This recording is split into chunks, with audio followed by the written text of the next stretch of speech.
One of the things that I want to talk about is, sure, we talk about investing and sure, we talk about saving. And we've even mentioned like generational wealth and, how that works.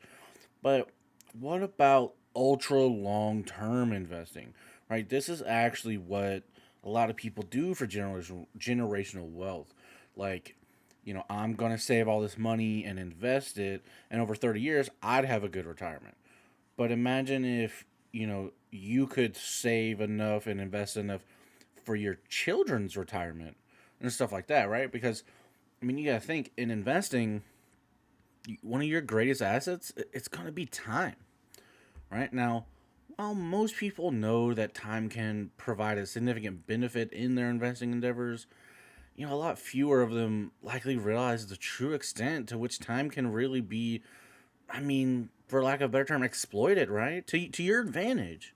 Now, an investment pot can be split into, we'll say, two parts, right? The money that you put in, right? Your earned money, and the money the investor is going to earn as a return on that money. Let's name these. So the money you put in is going to be your work money, and the money that your money earns, right, and interest, we're going to call that beach money. So the ideal investment scenario is obviously one in which the maximum amount of money is going to be your beach money, and the minimum amount is going to be your work money. Now we can use time to our advantage to achieve that. So let's put this into context, right? Let's try an example. Let's say you invest about 300 per month over 30 years at an actual return rate of about 5% per year, right? And that will have you'll put in about 108,000 of work money, and you've earned about 136,000 of beach money, right? After inflation and all that. That's not bad. 1.25 to 1 ratio, right? Of beach money to, work money. But that same investor, of 30 or 300 per month, 5% return per year, and instead of 30 years, we do 60 years. Now all of a sudden that beach money that was 136,000 is almost 1.1 million. That's an extra zero on the end there, right? It's almost 8 times as much, as the 30 years, right? And that's a ratio of 5 to 1 of beach money to work money. So, in practice, this is going to mean that, of course, at a rate of $300 per month and 5% return a year, like actual return, if you save for your retirement for 30 years, right, and then, let's say, and your child saves for their retirement for 30 years, between you, you'll have about 800,000 less than if one of you had saved for 60 years. Now, the difference between you and your child funding your retirement individually for 30 years and you funding it for 60 years, right? It's just, it's a big difference, So, the things that most people save for, right?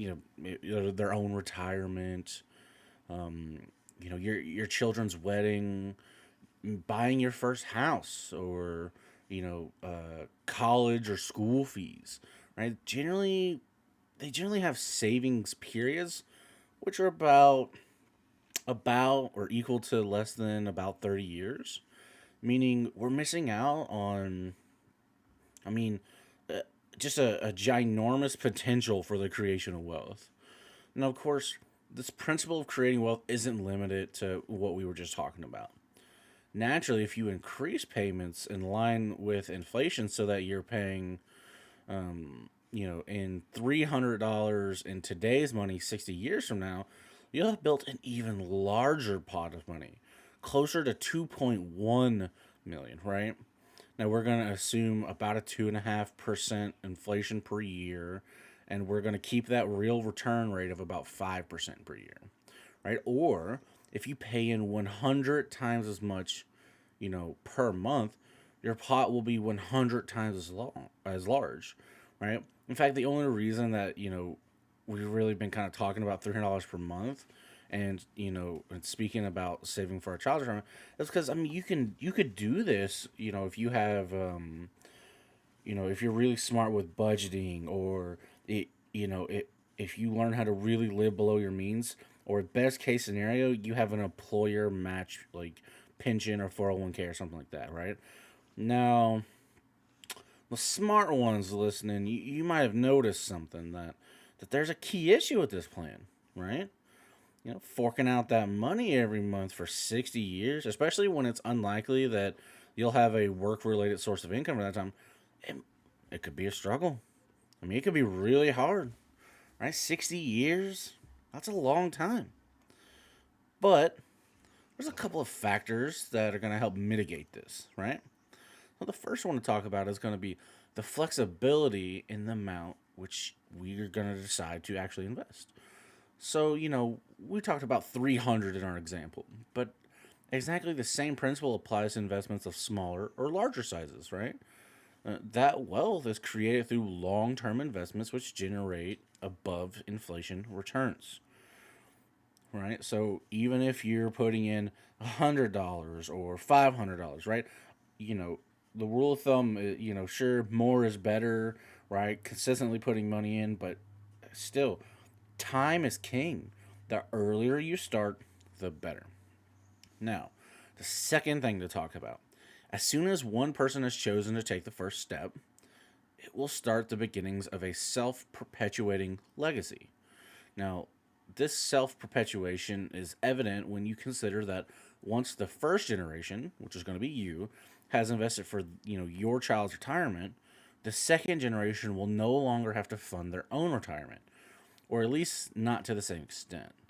And so they can use that extra money to fund the third generation's retirement, and so on and so forth. So, you yourself might have to take a little bit of a hit, right? And maybe work a little bit longer than you had previously wanted to, but you would basically set it up so that your kids' retirement's funded, and then your kid, when they have kids, they can fund their kids' retirement, and so on and so forth.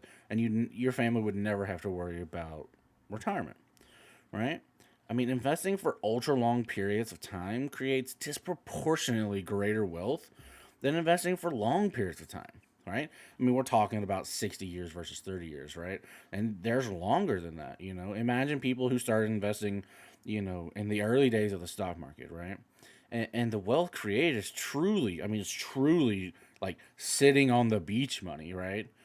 And so, the consequence in practice is that taking an ultra long term view to wealth planning could allow you to create a perpetual family legacy from small beginnings, right? And you can do this for your family, right? You start small and you let it grow and grow and grow.